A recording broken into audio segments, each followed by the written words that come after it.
Selamat datang dan selamat beribadah di Gereja GPDI Kalvari Kupang. Mari sama-sama kita akan melihat pengumuman untuk jadwal ibadah sepekan. Oleh kuasa dan Allah di pihak kita, siapa dapat melawan? Kita lebih dari pemenang, lebih dari pemenang, pemenang dalam segala perkara.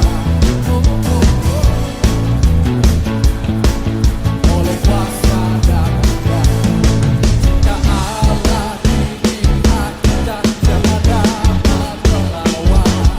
Kita lebih dari pemenang. Haleluya, haleluya. Pada nama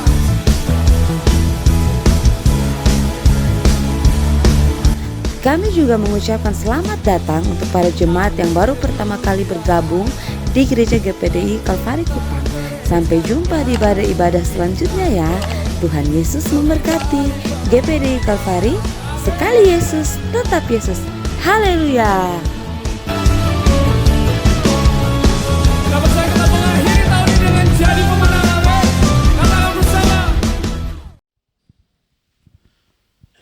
Haleluya.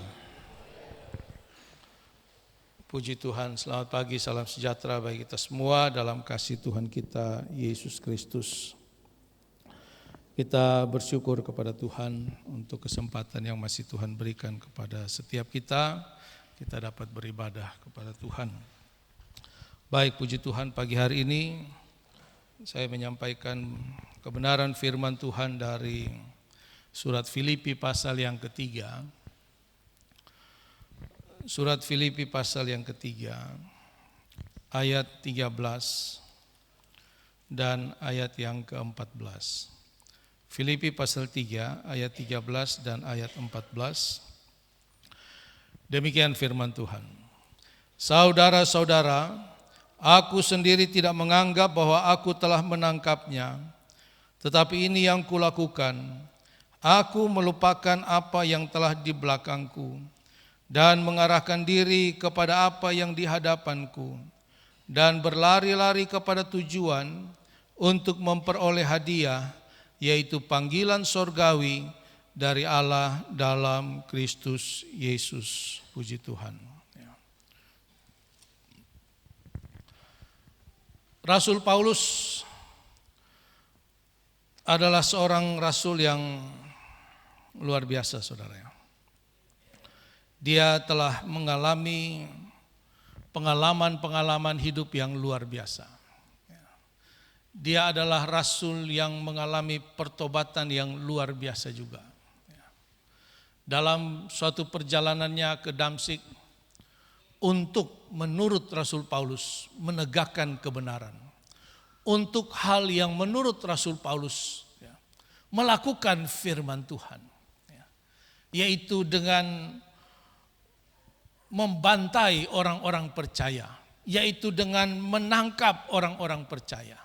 Waktu itu menurut Rasul Paulus adalah cara dia untuk melakukan firman Tuhan. Tetapi di tengah jalan Rasul Paulus ditangkap oleh Tuhan. Dan sejak saat itu dia menjadi hamba Tuhan yang luar biasa, saudara.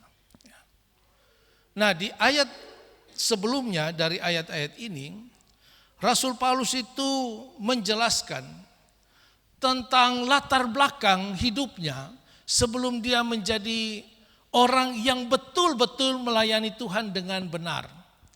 Yang betul-betul mengikut panggilan Tuhan dengan benar. Dan sampai di ayat yang ke-13 kita baca, Rasul Paulus katakan, aku melupakan. Apa yang dilupakan? Hal-hal yang dahulu dianggapnya sebagai keuntungan. Hal-hal yang dahulu dianggapnya sebagai pegangannya.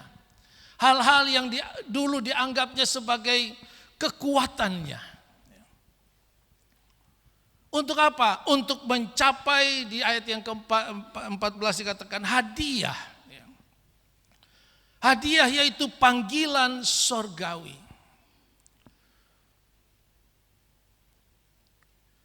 apa yang dilupakan oleh Rasul Paulus untuk mendapatkan hadiah itu. Rasul Paulus meninggalkan banyak hal, saudara. Sebelumnya, Bapak Ibu Saudara sekalian, kalau kita mempelajari Alkitab, ada 2 perjanjian, perjanjian lama, perjanjian baru. Ya. Perjanjian lama menjadi dasar dari segala sesuatu yang Tuhan lakukan, yang menjadi lambang, ya, yang menjadi nubuatan tentang sesuatu yang akan disempurnakan, yang akan digenapi di dalam perjanjian baru. Di dalam perjanjian lama, pendekatan Tuhan kepada umat manusia itu secara lahiriah. Tuhan memberikan berkat, ya. Berkat itu jelas keamanan, ya. Berkat materi, berkelimpahan, kehidupan yang berkelimpahan. Semua berkat yang dimaksudkan di dalam perjanjian lama, sebagian besar itu berbicara tentang hal-hal yang sifatnya lahiriah. Tuhan menunjukkan kasih-Nya kepada manusia. Tuhan menunjukkan karya-Nya kepada manusia lewat berkat-berkat jasmani. Tuhan menjanjikan kepada bangsa Israel, kamu akan kubawa ke tanah Kanaan, sebuah tanah yang berlimpah-limpah. Limpah apa? Limpah dengan berkat-berkat jasmani, saudara.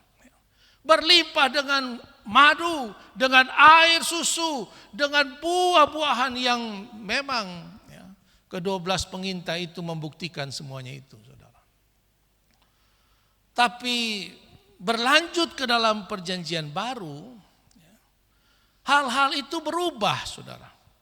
Dari pendekatan-pendekatan kepada hal-hal materi jasmani berubah kepada hal-hal yang sifatnya batinia dan rohania. Sehingga Alkitab katakan asal ada pakaian, asal ada makanan cukup. Berkat-berkat bukan lagi ditujukan, dimaksudkan kepada pemenuhan kebutuhan-kebutuhan jasmani kita semata-mata. Tetapi yang dimaksudkan adalah berkat keselamatan kekal itu. Ya. Itulah yang harus menjadi tujuan orang percaya. Itulah yang harus menjadi perhatian orang percaya.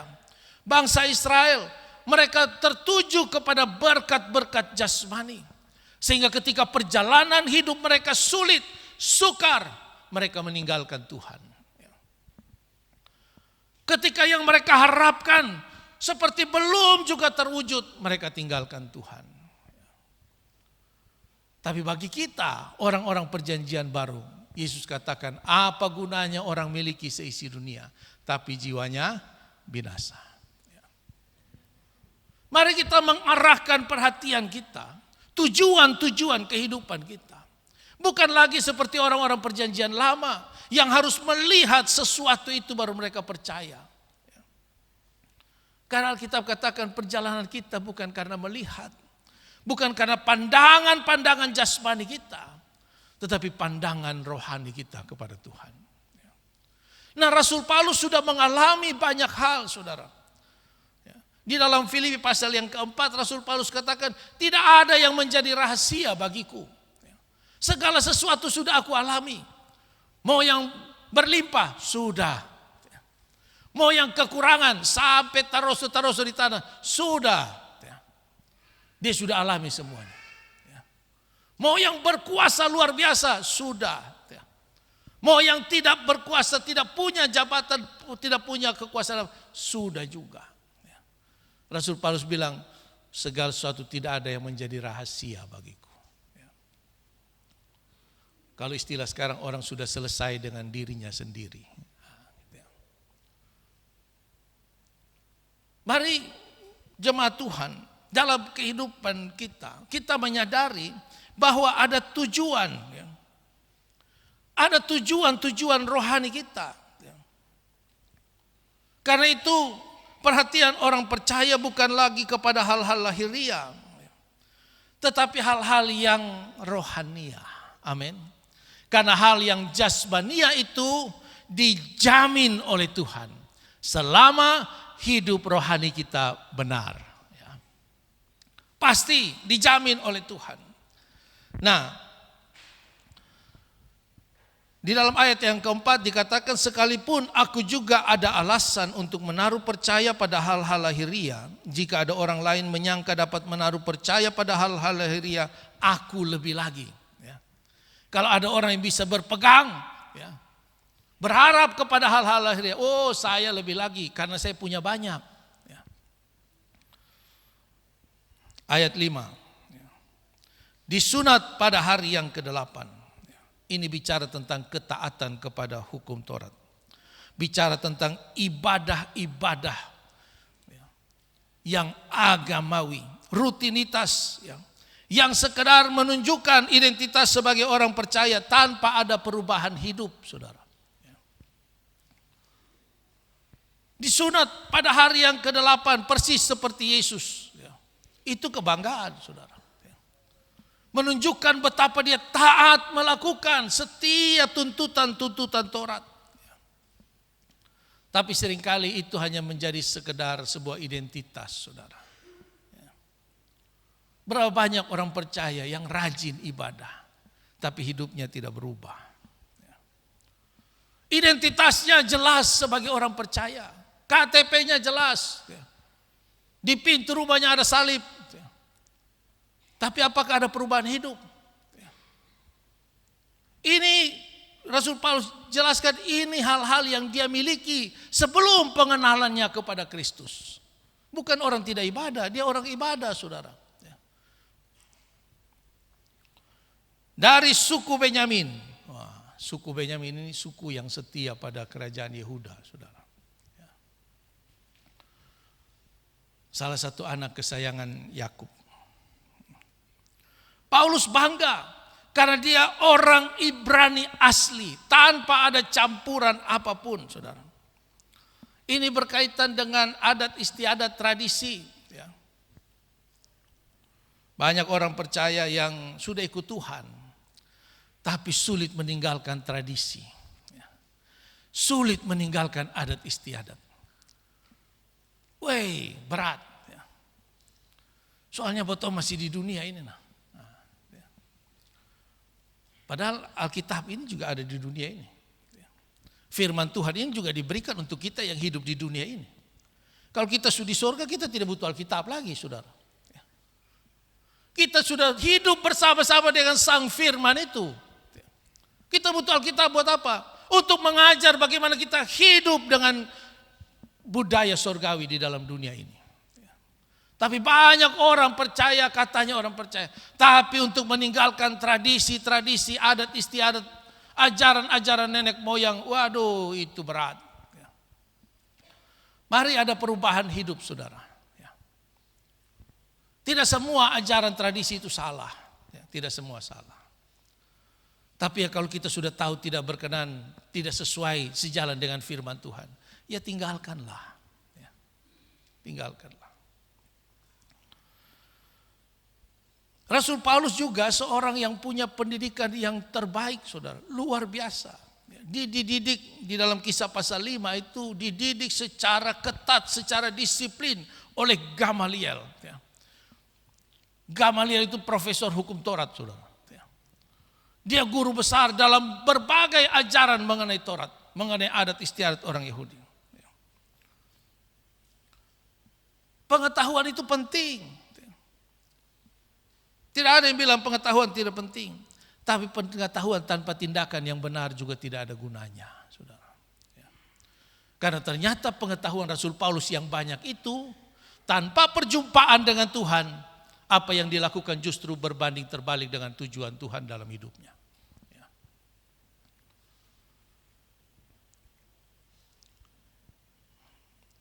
Dikatakan tentang pendirian terhadap hukum Taurat, aku orang Farisi. Dia punya pengetahuan yang luar biasa terhadap hukum Taurat. Dan dia termasuk golongan Farisi, saudara. Orang yang menegakkan hukum Taurat.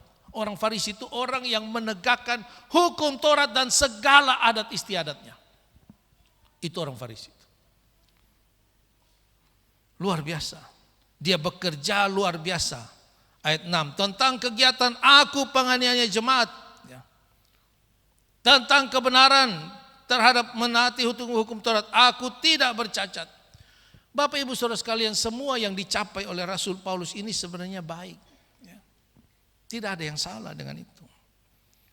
Tidak ada yang salah dengan memiliki pendidikan yang baik. Tidak ada yang salah dengan menjadi fanatik di dalam ibadah. Kita harus fanatik benar, saudara. Jangan main-main dalam ibadah. Tidak ada yang salah melakukan firman Tuhan dengan sempurna. Tidak salah dengan itu. Tapi itu tidak ada gunanya tanpa hubungan yang benar dengan Tuhan, tanpa perjumpaan dengan Tuhan. Di ayat yang ke-7 dikatakan, tetapi apa yang dahulu merupakan keuntungan bagiku, sekarang kuanggap rugi karena Kristus. Malahan segala sesuatu kuanggap rugi, karena pengenalan akan Kristus Yesus Tuhanku lebih mulia daripada semuanya. Oleh karena dialah aku telah melepaskan semuanya itu dan menganggapnya sampah supaya aku memperoleh Kristus. Haleluya. Orang yang mengalami perjumpaan dengan Tuhan itu punya perubahan paradigma, saudara.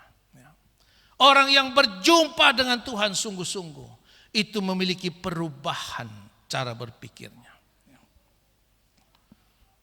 Rasul Paulus tinggalkan segala sesuatu yang dahulu dianggap keuntungan. Apa yang hari ini masih dianggap keuntungan bagi saudara dan saya? Apa yang bagi kita masih sebuah keuntungan? Apakah hal-hal materi itu betul-betul bisa kita miliki? Kalau kita pikirkan benar-benar sebenarnya tidak juga. Kita berjuang habis-habisan. Waduh, untuk mendapatkan segala sesuatu. Begitu kita mati itu jadi milik orang, saudara. Ya kan? Bagus kalau masih sempat jadi milik orang, masih bisa diwariskan kepada anak cucu. Kalau seperti yang terjadi di California sana. Ya. Mau wariskan apa? Rata dengan tanah, saudara. Ya. Habis. Ya. Saya kemarin dengan istri saya jalan-jalan, kita bicara, ini mau mulai dari mana kalau orang bangun di sana. Itu yang rusak bukan cuma rumah, saudara. Itu dia pun jaringan air, listrik, gas. Berarti kan negara harus bangun semua dulu. Baru dia bisa bikin rumah. Nah tinggal di itu berapa lama? Ya. Bapak Ibu Saudara sekalian. Itu orang-orang hebat semua yang ada di sana itu. Ya. Tapi bisa buat apa?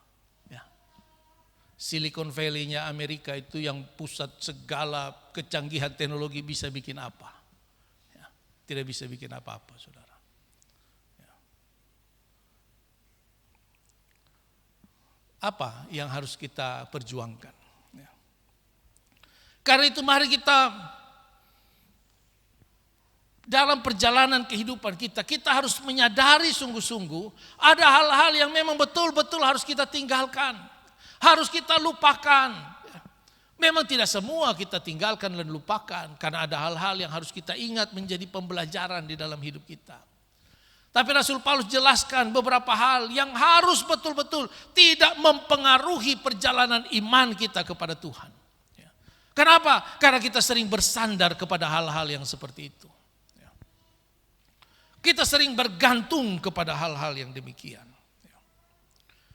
Tuhan Yesus katakan dalam Injil Lukas pasal yang 9 ayat 62. Orang yang membajak tapi menoleh ke belakang tidak layak. Kalau kita mau mengikut Tuhan tapi masih terikat dengan hal-hal di belakang kita, tidak layak. Rasul Paulus dia untuk mendapatkan hadiah itu, yang pertama dia melupakan, meninggalkan. Tapi setelah itu dikatakan, aku melupakan apa yang telah di belakangku dan mengarahkan diri kepada apa yang di hadapanku. Melupakan hal-hal yang tidak berkaitan dengan tujuan-tujuan Allah di dalam kehidupan kita. Di saat yang sama mengarahkan diri kepada hal yang ada di depan kita. Salah satu cara paling mudah untuk melupakan adalah mengarahkan diri kepada hal yang lebih penting. Kalau anak-anak itu, anak bayi kecil itu nangis ya, untuk mendapatkan sesuatu, biasanya kita mengalihkan perhatian mereka dengan sesuatu yang lain yang mungkin lebih baik. Ya. Mereka begitu perhatian mereka teralih, hilang. Ya. Nah, banyak orang mengikut Tuhan, berusaha meninggalkan hal-hal yang lama, tapi tidak tahu apa yang dikejar. Tidak tahu apa yang menjadi tujuannya. Sehingga lama-lama ya balik lagi kepada hal-hal yang lama. Karena setelah dia tinggalkan, dia tidak tahu saya mau kemana. Saya ikut Tuhan ini mau buat apa. Saya ikut Tuhan ini tujuannya apa. Akhirnya lama-lama kembali lagi. Setiap orang yang mau berhasil, yang mau sukses, ini kan pengetahuan umum. Harus fokus, harus penuh perhatian terhadap apa yang dikerjakan. Ya kan? Kalau kita kerja main-main, hasilnya pasti main-main juga. Ya. Tapi kalau kita bekerja dengan perhatian penuh, dengan fokus, pasti hasilnya baik. Ya. Nah, seringkali untuk pekerjaan-pekerjaan jasmania kita, kita fokus habis-habisan, saudara. Ya. Kita perhatian penuh. Tapi bagaimana dengan ibadah-ibadah kita? Ya. Bagaimana dengan pelayanan-pelayanan kita? Apakah sama fokusnya dengan melakukan pekerjaan-pekerjaan jasmania kita? Ya. Yakobus katakan petani itu bekerja dengan keras. Ya. Karena dia tahu apa yang dia harapkan. Ya. Dia tahu hasil apa yang akan dia dapatkan. Orang-orang kalau tahu, orang percaya kalau tahu apa yang akan dia dapatkan di dalam penurutannya kepada Tuhan, itu tidak perlu suruh-suruh ibadah, tidak perlu. Kalau orang percaya tahu apa panggilannya di dalam Tuhan, apa hadiah yang akan dia dapatkan, itu tidak perlu mau suruhlah, mau paksalah, tidak perlu. Pasti ada dorongan-dorongan yang luar biasa dari dalam, saudara. Bapak Ibu saudara sekalian, hidup rohani kita ini punya tujuan. Hidup rohani kita ini punya hasil. Ada hasil dari hidup rohani kita yang kita kerjakan setiap hari, saudara. Bukan tanpa hasil, ada hasilnya. Dan nilai daripada hasil itu, nilainya kekal. Yang kita kerjakan secara jasmania itu hasilnya sekarang ini. Kadang-kadang gaji 1 bulan itu 2 minggu saya tidak cukup. Untuk SAB 1 bulan saya tidak cukup. Tapi dalam kehidupan rohani kita, pekerjaan-pekerjaan rohani, tanggung jawab rohani, itu punya hasil. Hasilnya bukan hanya hari ini, tapi sampai kepada kekekalan, saudara. Mari kita fokus.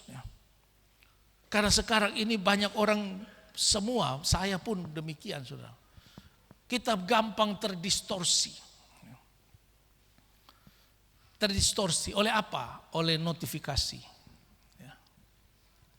Kan kita tidak bisa hidup tanpa gadget kan. Saya belajar di tablet atau di laptop, tapi terhubung dengan media sosial, terhubung dengan lagi belajar ada notifikasi. Lihat dulu. Lagi ini, lagi ibadah ada notifikasi. Wih cepat su. Itu dipantau sebagai gatal. Aduh ini kupu lama leh. Nusu tunggu nih. Kita semakin lama semakin mudah terdistorsi, saudara, oleh berbagai hal. Sama seperti Hawa. Perhatian Hawa itu dibelokkan oleh iblis. Sehingga dari larangan, dari perintah Tuhan, terdistorsi, terganggu. kepada sekedar untuk mendapatkan kesenangan-kesenangan, untuk memperoleh kebanggaan-kebanggaan sementara. Alkitab katakan dalam Kejadian pasal 3, Hawa melihat buah itu memberikan pengertian. Hawa melihat buah itu sedap untuk dimakan. Iblis berhasil mengalihkan perhatian Hawa. Hati-hati Bapak Ibu Saudara sekalian. Iblis tidak larang kita ibadah. Tapi iblis mampu untuk mengalihkan perhatian kita kalau kita tidak fokus kepada apa yang menjadi panggilan kita, Saudara. Dan yang terakhir, ayat yang ke-14. Dan berlari-lari kepada tujuan untuk memperoleh hadiah, yaitu panggilan surgawi dari Allah dalam Kristus Yesus. Kata berlari itu dalam bahasa aslinya dipakai kata dioko, yang artinya mencari dengan penuh semangat. Berusaha untuk memperoleh. Bukan sekedar berlari, saudara. Tapi larinya ini karena ada tujuan. Dia berlari ini karena untuk mendapatkan, segera mendapatkan. Bahkan dipakai kata mencari. Mencari dengan penuh semangat. Bapak Ibu Saudara sekalian, hari-hari ini bukan lagi waktu untuk kita main-main, saudara. Amin. Kita sudah betul-betul berada di akhir zaman. Kalau kita melihat tanda-tanda zaman, kita bersyukur ya. Sebagai orang percaya, Alkitab memberikan kita pengetahuan tentang apa yang akan terjadi di akhir zaman, saudara. Tidak ada agama lain yang tahu rahasia-rahasia akhir zaman, tidak ada.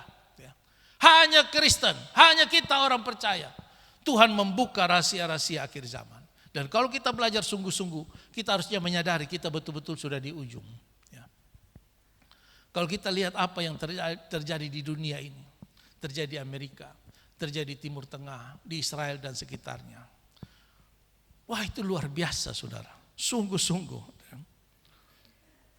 Ketahuilah bahwa segala sesuatu dapat terjadi dalam sekejap mata. Kita semua sudah punya pengalaman COVID-19 kan? Terjadi dalam sekejap mata. Segala sesuatu berubah. Ibadah saja bisa dihentikan, saudara. Coba saudara pikir, zaman dulu di NTT, siapa yang bisa kasih berhenti ibadah? Coba. Dia terlalu jago apa? Dia bisa kasih berhenti orang ibadah? Coba. Tapi siapa melawan COVID? Dia bisa bikin orang ibadah berhenti, saudara. Dan akan terjadi lebih hebat lagi. Nanti akan terjadi, COVID ini baru permulaan. Baru permulaan. Bencana yang terjadi di Los Angeles itu baru permulaan, saudara. Baru permulaan. Dan Alkitab katakan akan terjadi yang lebih dahsyat, lebih luar biasa, saudara. Ini harus kita sadari, saudara. Jangan sampai kedatangan Tuhan itu betul-betul datang kepada kita sebagaimana Alkitab katakan seperti pencuri. Dalam surat Petrus. Tidak ada orang yang mengharapkan kedatangan pencuri. Ya kan? Banyak orang tidak mengharapkan kedatangan Tuhan, saudara. Banyak orang tidak mengharapkan kedatangan Tuhan. Kalau bisa hidup di dunia selama-lamanya. Tapi bagi kita orang percaya, kedatangan Tuhan itu bukan seperti pencuri. Amin. Kedatangan Tuhan itu sesuatu yang betul-betul kita harapkan.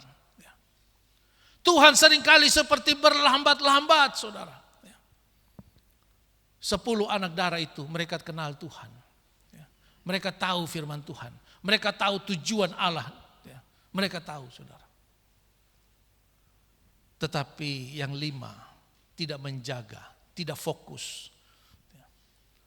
Tidak menjaga dirinya dengan benar. Ketika pengantin itu terlambat datang. Seperti berlambat-lambat. Kadang-kadang kita merasa bahwa Tuhan seperti terlambat menolong kita. Di saat yang sama kita lihat seperti orang-orang yang berbuat jahat seperti tidak ada apa-apa. Baik-baik saja hidupnya. Saudara, keterlambatan Tuhan itu bentuk kesabaran Tuhan. Amin.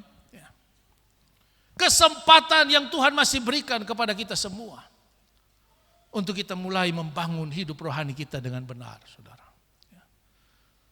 Untuk kita tidak lagi terganggu dengan hal-hal yang tidak ada kaitannya dengan kehidupan kekal kita. Bapak Ibu Saudara sekalian, kalau ibadah, doa, membaca firman Tuhan, itu masih menjadi pilihan-pilihan yang kesekian, maka percayalah saudara, hidup rohani kita tidak akan kemana-mana. Hidup rohani kita tidak akan jadi apa-apa. Jangan menyepelekan kasih karunia Allah, saudara. Karena kasih karunia Allah itu ada waktunya, ada batasnya. Ayat yang terakhir, di ayat yang ke-18-19. Karena seperti yang telah kerap kali kukatakan kepadamu, yang kunyatakan pula sekarang sambil menangis, banyak orang yang hidup sebagai seteru salib Kristus. Kesudahan mereka ialah kebinasaan. Tuhan mereka ialah perut mereka. Kemuliaan mereka ialah aib mereka. Pikiran mereka semata-mata tertuju kepada perkara duniawi. Hanya tertuju kepada perkara dunia. Tapi Alkitab ayat 20 katakan, karena kewargaan kita adalah di dalam sorga. Amin. Seorang penginjil besar Billy Graham, dia katakan, aku hanya pendatang di dunia ini.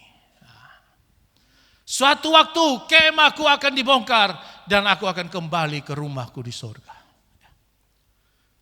Mari Bapak Ibu Saudara sekalian, jangan sampai hal-hal yang sifatnya materi, jasmani, membuat kita melupakan rumah kita di sorga. Tapi semakin hari semakin mendekat kepada kedatangan Kristus, kita semakin giat di dalam pekerjaan Tuhan. Kita semakin giat di dalam pelayanan kita. Kita semakin giat di dalam ibadah kita. Puji Tuhan, demikianlah kebenaran firman Tuhan. Kiranya memberkati kita, saya kembalikan kepada Bapak Gembala.